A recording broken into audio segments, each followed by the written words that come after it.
नमस्कार दोस्तों, फिर से आपका स्वागत है कैरियर चॉइस जीके यूट्यूब पर चैनल पर।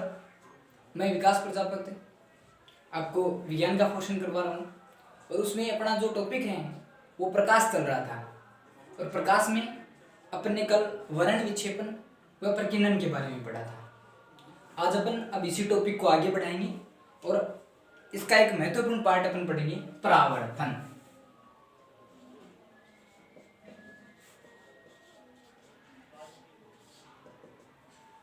ये इसमें प्रकाश में इंपॉर्टेंट बिंदु रहता है परावर्तन। पहली बात आती है कि परावर्तन कहते किसे हैं, परावर्तन किसे कहा जाता है। देखो, प्रकाश जो होता है, प्रकाश की किरण का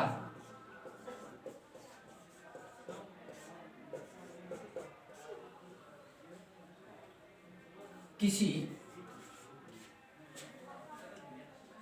परावर्तक सतह से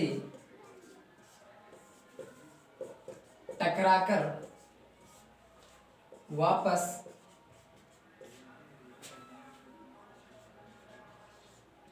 उसी माध्यम में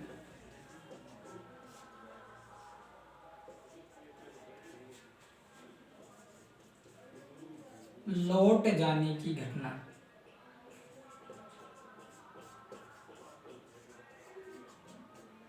देखो, प्रकाश जो होता है, प्रकाश की जो किरण आती है, प्रकाश की किरण आएगी, आके किसी परावर्तक सतह से, मान लो यहाँ से किरण आई, इस परावर्तक सतह से टकराई, टकराने के बाद वापस उसी माध्यम में लौट जाए, वापस से उसी माध्यम में लौट जाए, तो वो घटना प्रकाश का क्या कहलाती है, परावर्तन। जैसे मान लो ये अपने पास एक परावर्तक सतह है,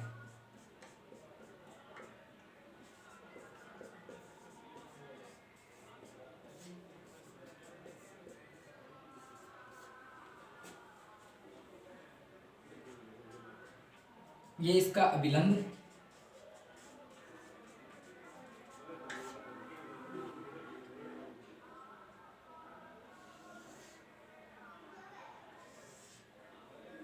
ये आपतित किरण,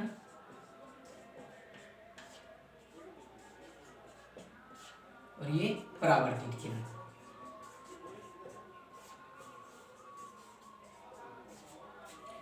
ये आपतन कोण I, ये परावर्तन कोण R। तो देखो, ये जो किरण है, ये किरण इधर से आ रही है, आके इस परावर्तक पृष्ठ पर टकराई और टकराने के बाद ये क्या करती है, वापस उसी माध्यम में लौट जाती है। तो प्रकाश की किरण का आना, आके परावर्तक सतह से टकराना और टकराकर वापस उसी माध्यम में लौट जाने की घटना प्रकाश का क्या कहलाती है, परावर्तन कहलाती है। क्या कहलाती है, परावर्तन कहलाती है।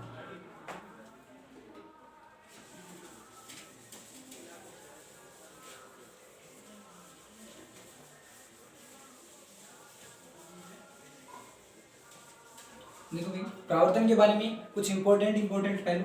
पहली बात तो ये ध्यान में रखनी है कि जो परावर्तन होता है, परावर्तन में माध्यम में परिवर्तित नहीं होता है। परावर्तन में माध्यम जो होता है, माध्यम क्या नहीं होता, चेंज नहीं होता है। और जब माध्यम चेंज नहीं होता है, इसका मतलब इसमें प्रकाश की जो चाल है, प्रकाश की चाल क्या रहती है, समान रहती है, समान रहती है।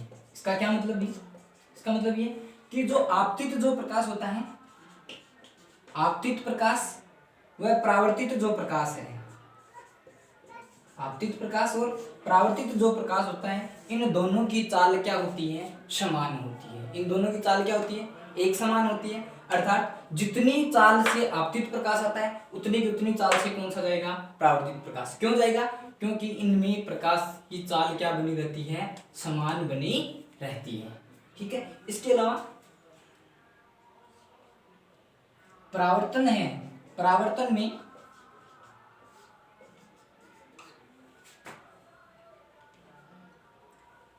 आपतित कोण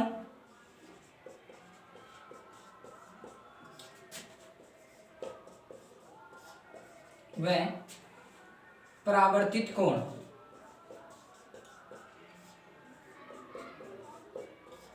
का मान समान होता है, का मान समान होता है। अर्थात मैं यूं कहूं कि कोण I बराबर क्या होता है, कोण R होता है। कोण I बराबर क्या होता है, कोण आर होता है। अर्थात ये जो परावर्तन होता है इसमें जितना कोण जो आपतित किरण बनाती है सतह के साथ, कुछ इस तरह से मान लो ये अपनी सतह है और इस सतह के साथ ये अभिलंब है,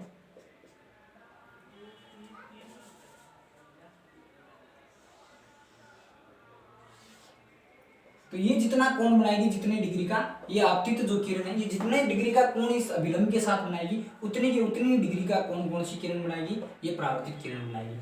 एक बात। दूसरी बात ये कि ये जो प्रकाश जो होता है इसके परावर्तन में अभिलंब, आपतित किरण और परावर्तित किरण तीनों क्या होते हैं, तीनों एक ही तल में स्थित होते हैं। तीनों क्या होते हैं, एक ही तल में स्थित होते हैं, यानी तीनों के तीनों एक ही तल में स्थित होते हैं। इसका मतलब देख लो, यहाँ देख भी सकते हैं अपने कि ये कौन सी किरण है, आपतित किरण है, ये क्या है, अभिलंब है,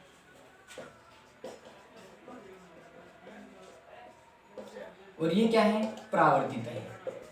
तो ये तीनों की तीनों जो किरणें हैं, ये किरण, अभिलंब, ये किरण, तीनों की तीनों क्या है, एक ही तल में स्थित हैं। तो तीनों की तीनों एक ही तल में स्थित होती हैं।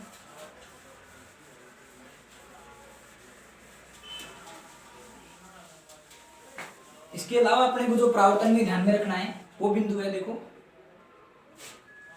ये जो है ये है उत्तल दर्पण। कौन सा, उत्तल दर्पण है, ठीक भी।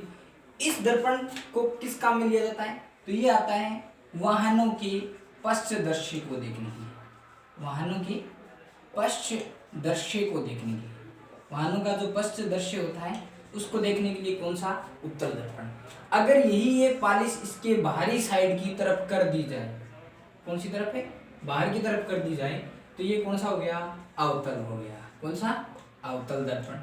और ये जो अवतल दर्पण है इसका यूज क्या क्या है, तो इसका जो यूज है, पहला यूज तो ये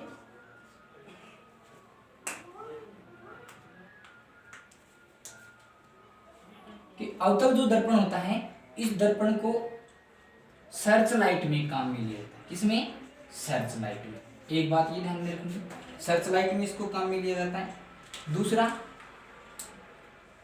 इसका जो उपयोग है वो ईएनटी सर्जन, ईएनटी का मतलब कान नाक गले के जो डॉक्टर होते हैं वो ईएनटी सर्जन, आपने देखा होगा जब डॉक्टर के पास गए तो अपने यहाँ एक लेंस सा बना के रखता है, उसके ऊपर प्रकाश डालता है और उससे अपने गले में देखता है। तो कान नाक गले का जो डॉक्टर होता है, ईएनटी जो सर्जन होता है, वो जिस दर्पण का उपयोग करता है वो कौन सा होता है, अवतल दर्पण होता है। कौन सा होता है, अवतल दर्पण, उसको काम में लेता है।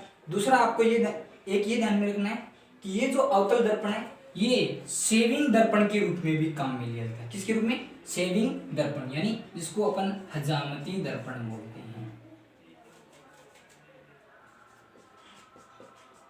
हजामती दर्पण। तो जो सेविंग बनाने में अपने काम में लेते हैं उसमें भी कौन सा काम में लिया जाता है, अवतल दर्पण। एक जो दर्पण होता है वो होता है समतल दर्पण।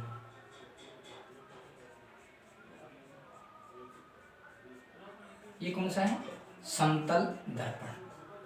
अपने को जो मोटा मोटी फोकस रखना है उत्तल दर्पण के बारे में, ये ध्यान में रखना है कि उत्तल दर्पण किस काम में आता है, ज्यादा पूछे जाने वाला क्वेश्चन ये, वाहनों के पश्च दृश्य को देखने के लिए कौन सा दर्पण काम में लिया जाता है, उत्तल काम में लिया जाता है। सर्च लाइट में कौन सा, अवतल। ईएनटी सर्जन कौन सा, तो अवतल। और सेविंग दर्पण में भी कौन सा, अवतल। अब अपने को जो ज्यादा फोकस करना है वो समतल पर करना है, और यहाँ से प्रश्न लगभग पूछा जाता है समतल दर्पण से। तो इसके बारे में अपने को क्या क्या ध्यान में रखना है, देखो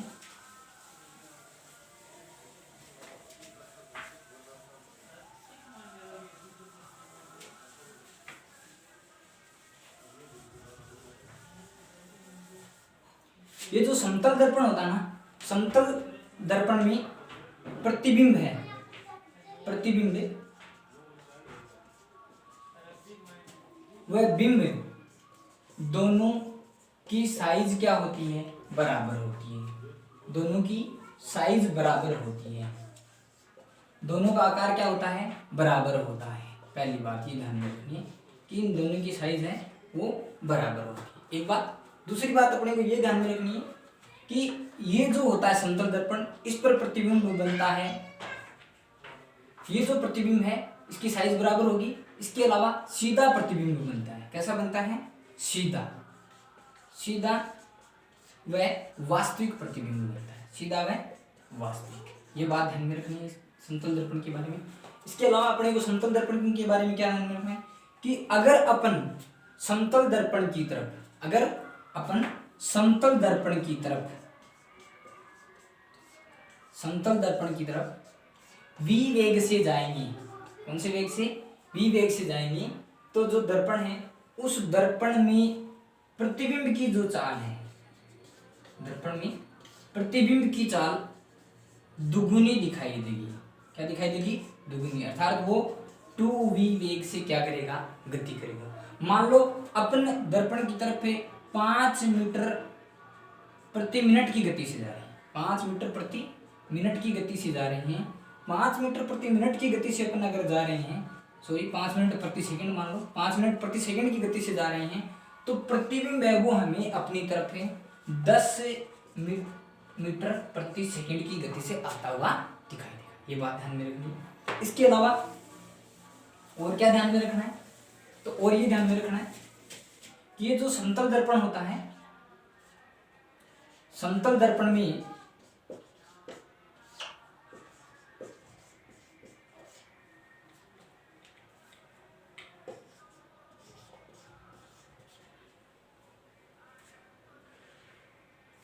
बिंब व प्रतिबिंब है,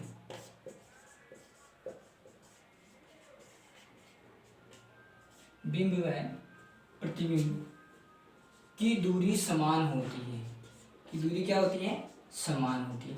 कैसी होती है भी, ये देखो मान लो ये अपने पास कौन सा दर्पण है, समतल दर्पण है, ठीक है, ये अपन ने इधर रखा बिंब है, इस बिंब की दूरी है 2 मीटर, तो प्रतिबिंब भी कितनी दूरी पर बनेगा, 2 मीटर। कितना बनेगा, 2 मीटर। बिंब और प्रतिबिंब के बीच की कुल दूरी पूछी जाए तो टोटल दूरी कितनी होगी, 4 मीटर होगी। इसका मतलब मैं क्या कह रहा हूँ कि ये जो बिंब है, बिंब और ये जो प्रतिबिंब है, इन दोनों के बीच की दूरी क्या होती है, समान होती है। क्या होती है, समान होती है। बिंब और प्रतिबिंब के बीच की दूरी एक समान होती है, ये ध्यान में रखना है। इसके अलावा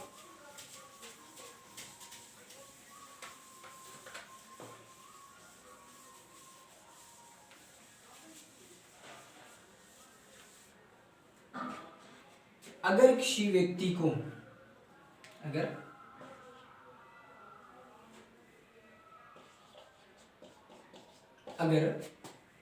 किसी व्यक्ति को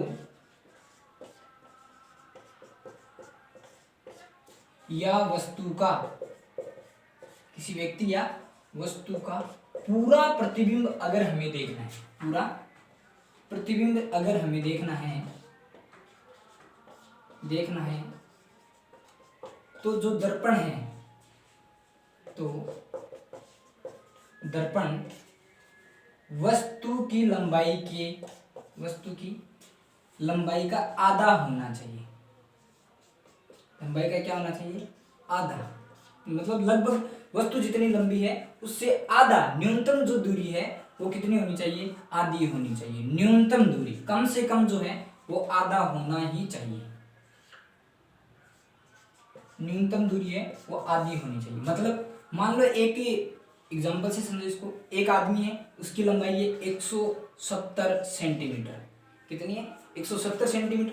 अगर उसको अपना पूरा प्रतिबिंब देखना है ना, तो इसके लिए उसको जो दर्पण लेना पड़ेगा ना, उसकी जो लंबाई है वो कम से कम कितनी होनी चाहिए, 85 सेंटीमीटर। अगर 85 की लंबाई का दर्पण नहीं है तो उसको अपना पूरा यानी एडी से लेकर चोटी तक का जो प्रतिबिंब है वो नहीं दिखाई देगा। एडी से लेकर कहाँ तक का नहीं दिखाई देगा, चोटी तक का। तो अपन ने परावर्तन के बारे में भी क्या क्या पढ़ा, परावर्तन के बारे में भी जो मोटी मोटी विशेषताएं अपन ने पढ़ी। पहली अपन ने ये पढ़ी कि जो परावर्तन जो होता है इसमें बिंब और प्रतिबिंब के बीच की दूरी क्या होती है, समान होती है। प्रतिबिंब सीधा बनता है, वास्तविक बनता है। इसके अलावा इसमें माध्यम, परावर्तन में माध्यम क्या नहीं होता, चेंज नहीं होता है। और माध्यम चेंज नहीं होता है इसका मतलब दोनों में चाल भी क्या रहती है, एक समान बनी रहती है। दोनों में चाल क्या रहती है, एक समान रहती है। इसके अलावा अपन ने देखा कि अगर अपन दर्पण की तरफ जितनी स्पीड से जाएंगे तो प्रतिबिंब हमें उससे दुगुनी स्पीड से आता हुआ, हमारी तरफ आता हुआ दिखाई देगा। ठीक है, तो इसका मतलब ये क्वेश्चन इस प्रकार से पूछ दे कि एक व्यक्ति, बता दें, एक व्यक्ति 2 किलोमीटर प्रति घंटे की रफ्तार से समतल दर्पण की तरफ जाता है। 2 किलोमीटर प्रति घंटे की रफ्तार से किसकी तरफ जाता है? समतल दर्पण की तरफ जाता है। तो उसका प्रतिबिंब उसको किस रफ्तार से उसकी तरफ आता दिखाई देगा? तो इसका डबल कर दो, कितना? 4 किलोमीटर प्रति घंटे की रफ्तार से आता दिखाई देगा। क्लियर? उसके बाद अपन ये देखा कि एक व्यक्ति को अगर अपना पूरा प्रतिबिंब देखना है, पूरा प्रतिबिंब देखना है, इसका मतलब उस दर्पण की न्यूनतम दूरी कितनी होनी चाहिए? उसकी आधी होनी चाहिए। इसका क्वेश्चन किस प्रकार से आएगा? तो प्रश्न कुछ इस प्रकार से आ सकता है, देखो जहां तक मेरे को अंदाजा है कुछ इस प्रकार का प्रश्न आ सकता है कि एक वस्तु है, क्वेश्चन, एक वस्तु की लंबाई 90 सेंटीमीटर है। कितनी है? 90 सेंटीमीटर है। तो उसका पूरा प्रतिबिंब देखने के लिए, पूरा प्रतिबिंब देखने के लिए, पूरा प्रतिबिंब देखने के लिए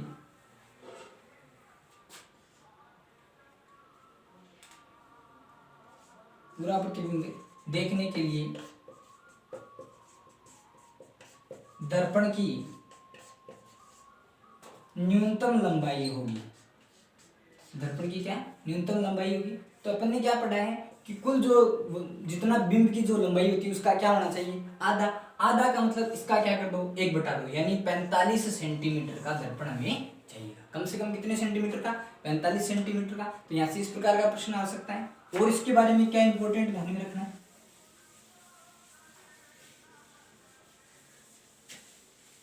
दो बातें और ध्यान में रखनी। देखो एक ये जो दर्पण है, समतल जो दर्पण होता है,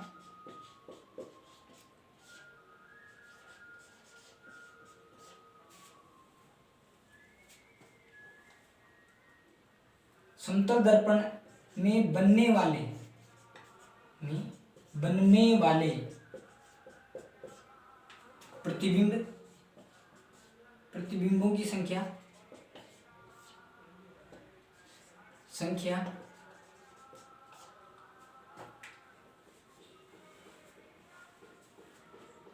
कितनी होगी?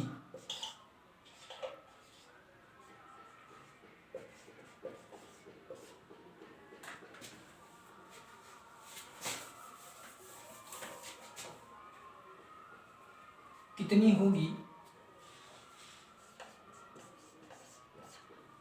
यदि दोनों को एक दूसरे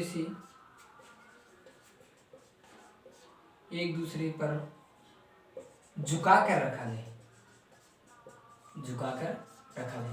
यानी दो दर्पण है, उनको इस तरह से या इस तरह से कैसे भी इस तरह से रखा जाए तो उन पर कितनी होगी? तो इसके लिए एक सूत्र चलता है, n बराबर 360/थीटा।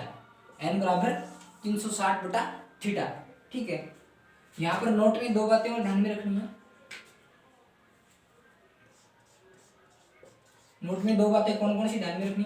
पहली बात अपने को ये ध्यान में रखनी है कि यदि ये जो मान है, मान क्या प्राप्त हो? सम प्राप्त होता है, सम संख्या प्राप्त होती है, तो इसमें से माइनस क्या करना है? 1 करना है। और यदि सम प्राप्त नहीं होता, कौन सी संख्या प्राप्त होती है? विषम संख्या। कौन सी प्राप्त होती है?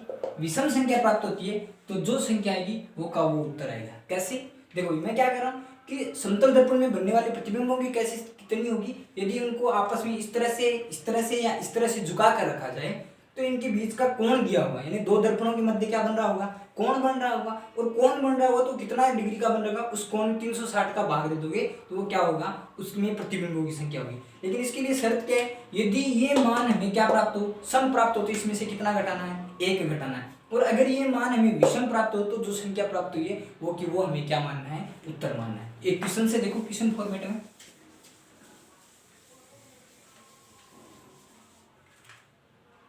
क्वेश्चन इस प्रकार से,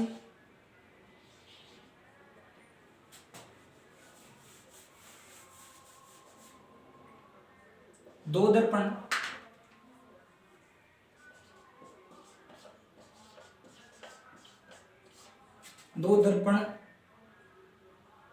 उनके मध्य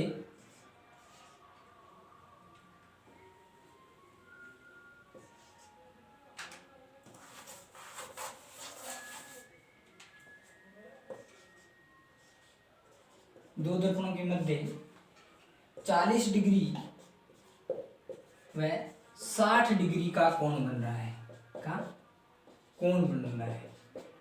देखो मान लो दो दर्पणों को इस प्रकार से सटा के दर्शाए दे रहे हैं कि उनके मध्य 40 व कितने का बन रहा है, 60 डिग्री का कोण बन रहा है। तो प्रतिबिंबों की संख्या होगी, तो प्रतिबिंबों की क्या संख्या होगी।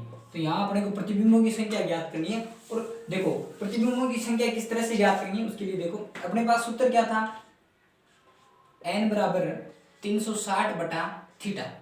ठीक है, तो यहाँ देखो n बराबर 360 बटा थीटा था। केस फर्स्ट में अपने पास क्या दिया हुआ है, केस फर्स्ट में थीटा बराबर दिया हुआ है 40 डिग्री। कितना दिया हुआ है, 40 डिग्री। थीटा बराबर 40 डिग्री मान रखो, मान रख दिया अपन ने 360 बटा कितना 40, 360 बटा कितना 40, 360 बटा 40 मान रख दिया अपन ने। अब देखो दो कितना आया, 9 बार। कितनी बार गया, 9 बार। देखो ये जो अपने को जो संख्या प्राप्त हुई वो क्या है, विषम संख्या है। नो क्या है, विषम।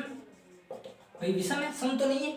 ठीक है, विषम संख्या। इसका मतलब उत्तर क्या होगा कि इसमें प्रतिबिंब कितने होंगे, प्रतिबिंबों की संख्या होगी 9। प्रतिबिंबों की संख्या कितनी होगी, 9 होगी। ठीक है, दूसरा केस देखो भी,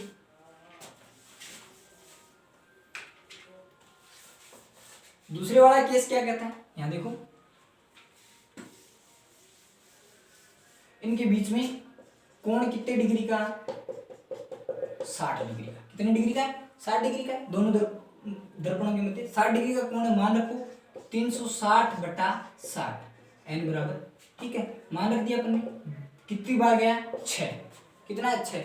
ये जो अपने को मान प्राप्त हुआ ना 6, ये कैसा मान है, सम है। कैसा है, सम है। सम है इसका मतलब ये इसमें से क्या करेंगे, -1। कितना, -1। इसका मतलब प्रतिबिंब जो है, प्रतिबिंबों की संख्या कितनी होगी, प्रतिबिंबों की जो संख्या है वो 6 - 1 बराबर कितनी होगी, 5 होगी। तो इसका मतलब यदि दो दर्पणों के मध्य 40 डिग्री का कोण बन रहा है तो प्रतिबिंब कितने प्राप्त होंगे, 9। और यदि उनके मध्य 60 डिग्री का कोण बन रहा है तो कितने होंगे, 5। कितने प्राप्त होंगे, 5। ये कंसेप्ट समझ में आया। देखो सम संख्या है तो कितना करना, -1। और यदि मान क्या प्राप्त हो, विषम हो तो क्या करना है, कुछ नहीं करना, जितना है वो का वो करना है। एक क्वेश्चन और देखो,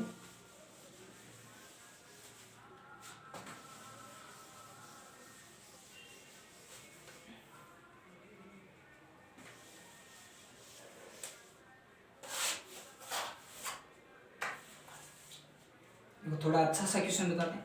क्वेश्चन है कि दो दर्पण, दर्पण कितने हैं, दो। दो दर्पण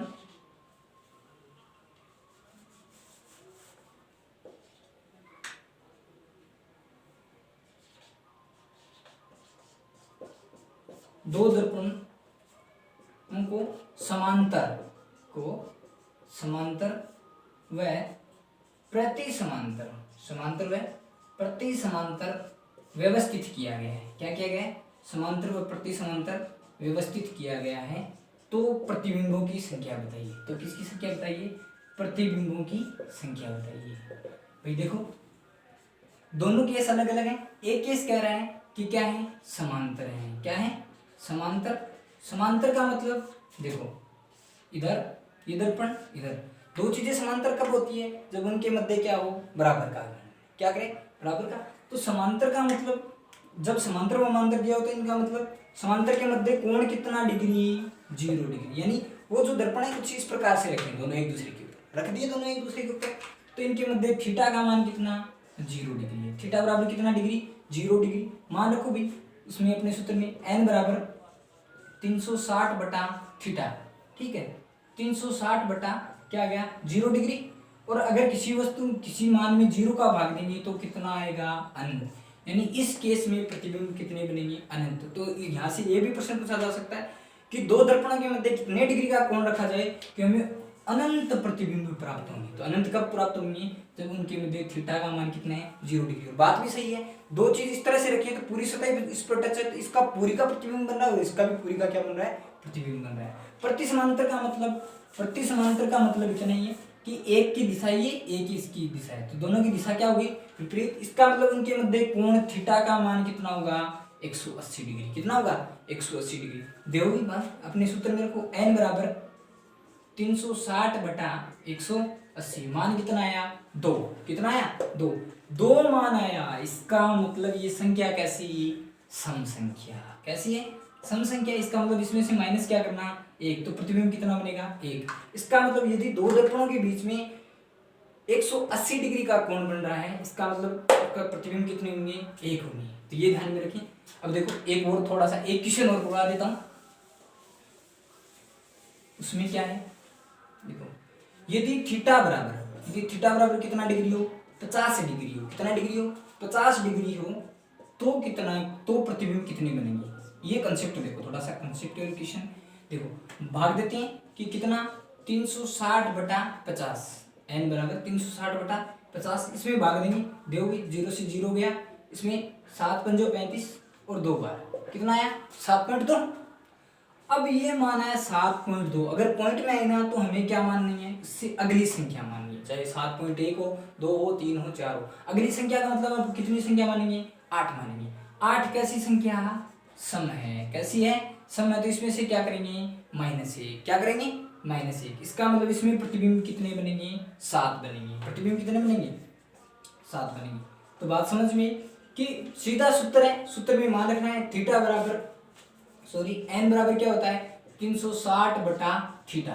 ठीक है, इसमें से जितना थीटा दिया हो, चाहे 30 डिग्री दे दे, 20 डिग्री दे, कोई सर 20 डिग्री दे दे तो लो भाई 360/20 दो भाग, इसमें कितनी बार 18 संख्या कैसी सम, माइनस कर दो 1, तो कितने प्रतिबिंब बनेंगे 17 प्रतिबिंब बनेंगे। ये जो परावर्तन होता है ना, इसी परावर्तन के कारण ही हमें क्या होता है दिखाई देता है, रंग दिखाई देता है। इसकी बात अपनी पिछली वीडियो में कर ली कि यदि कोई वस्तु एक कलर के जो प्रकाश होता है उसको परावर्तित कर दे तो वो क्या दिखाई देगी रंगीन, सभी को परावर्तित कर दे तो वो कैसी दिखाई देती है सफेद, और सभी का अवशोषण कर ले तो कैसी दिखाई देती है काली दिखाई देती है। हाँ, एक क्वेश्चन और दिमाग में आया, वो देखो बढ़िया क्वेश्चन है।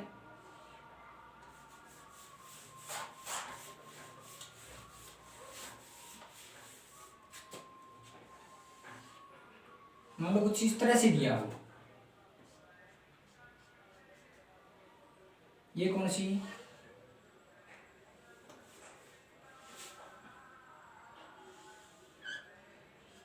आपतित किरण,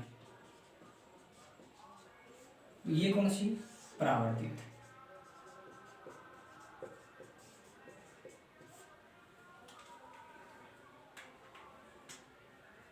अब ये कहते कि इनके बीच का जो थीटा है इसका मान है 60 डिग्री। कितना है 60 डिग्री है। कितना डिग्री है 60 डिग्री है। मतलब ये कहते कि एक आपतित किरण की, एक आपतित किरण, कैसी किरण आपतित किरण। आपतित जो किरण है वो किरण परावर्तक पृष्ठ के साथ, किसके साथ है परावर्तक पृष्ठ के साथ, परावर्तक पृष्ठ के साथ 60 डिग्री का कोण बना रही है। तो 60 डिग्री का कोण बना रही है, तो आपतन कोण का मान ज्ञात करो। तो आपतन कोण का मान ज्ञात करो। और इसमें यह भी पूछा जा सकता है तो परावर्तित कोण का मान ज्ञात करो। तो देखो भाई, ये जो अभिलंब है, ये अभिलंब इस परावर्तक सतह के साथ कितने डिग्री का कोण बनाता है 90 डिग्री का। कितने डिग्री का 90 डिग्री। टोटल कोण ये कितना है 90। तो इसका मतलब ये 90 माइनस क्या कर दो 60, तो अपने पास कितने डिग्री का 30 डिग्री का कोण कौन सा आपतित कोण, यानी इस कोण का मान कितना आया 30 डिग्री। इसका मतलब अपने रूल पढ़ा क्या कि इन दोनों का मान क्या होता है समान, यानी कोण आई बराबर क्या होता है कोण आर। तो इसका मान 30 डिग्री है, तो इसका भी कितना होगा 30 डिग्री होगा। ओके, आज के लिए इतना ही, बाकी बातें करेंगे कल।